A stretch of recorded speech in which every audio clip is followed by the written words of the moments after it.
Hey guys, welcome back to the channel. I'm Scott. Thanks for joining me. Today we're going to cover the limitations on the Oxefit. Got a question in the comments about limitations, so let's get into it.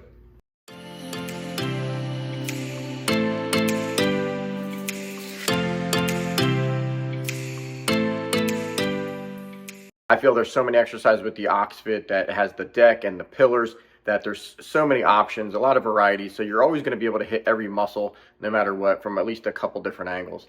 Now let's start with number one. The number one limitation with the Oxefit is the bench itself.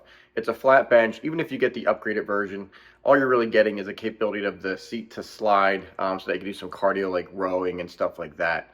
But the bench is a limitation. I say it's a limitation because it's a flat bench. There is no incline, there is no decline, so you're limited with just flat bench when you're doing that. Now you can move the bench aside, you can use the rack, and you can use the pillars, and you can do stand-up chest presses in an incline angle and also in a decline angle to hit different levels of the chest without the bench. However, the bench doesn't have the incline, it doesn't have the decline, so you're kind of like stuck with just a flat press if that's all you want to do. But that to me is the number one limitation. Number two limitation, which isn't like a super limitation, I hit it in another video as another person in the comments had asked about seated rows. But there's no kick plate. There's no plate to like put your foot against to kind of be able to pull a heavier load or heavier weight. You can, like I said, put your feet against the pillars. I don't know. I wouldn't recommend that, I guess, because I don't know if that's going to void your warranty if something happens, but they are very sturdy. You can see in a previous video, they're steel, so I don't think they're going to go anywhere. However, I don't like to put my legs out wide. I like them close. I think there's more strength there, but by doing that, there's nowhere to put your feet, so there's no kick plate. So like if I wanted to move up in weight, say I wanted to pull, closer to 120 pounds, it's going to be harder to leverage myself because you start sliding forward.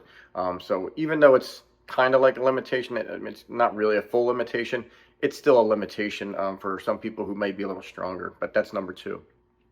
Number three limitation, I would say, is legs, right? So all you really have is squats and lunges, static squats, deadlifts, things like that. You don't really have an attachment to do like leg extensions for like your quads or leg curls for like your hamstring. Now, some people don't really like them because they say it's like stress on your tendons and things like that. I think it's good if you're doing like isolation on that muscle. You kind of want that. Now there is a workaround, which I'll show you in the video here.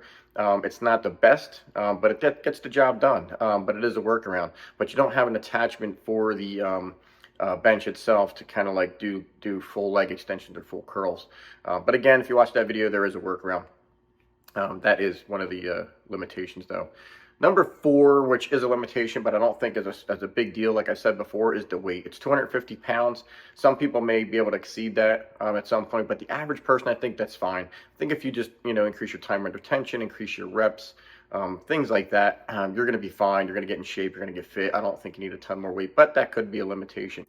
And guys, there is someone had left in the comments a bench that's a universal bench. It's kind of like great for cable. I'm going to look into it. I'll post a picture of it up here, but I think it's going to provide me some good incline, decline. There are some other attachments you can buy to do like dips and stuff like that, but yeah, I don't know. We'll see. If I purchase it, I'll shoot a video and let you know how it works. As far as limitations go, this is going to be a quick video because I don't really feel the Oxefit has a ton of limitations. There are those limitations that I just previously talked about, but I do think that you're going to have such a variety of exercise and you can hit the muscles from all different angles with the machine you have. I mean, it really is a full rack weight machine in your house that you'd pay 30, 40, 50, $100 a month for at a gym, depending on the gym membership. So I don't think you're going to feel super limited. I think of all the machines out there like the Vitruvian and Tonal and some of these like handy gyms and stuff, I think you have more variety with the Oxefit than you will with either of them. They're going to have more variety with Tonal than you're going to have Vitruvian.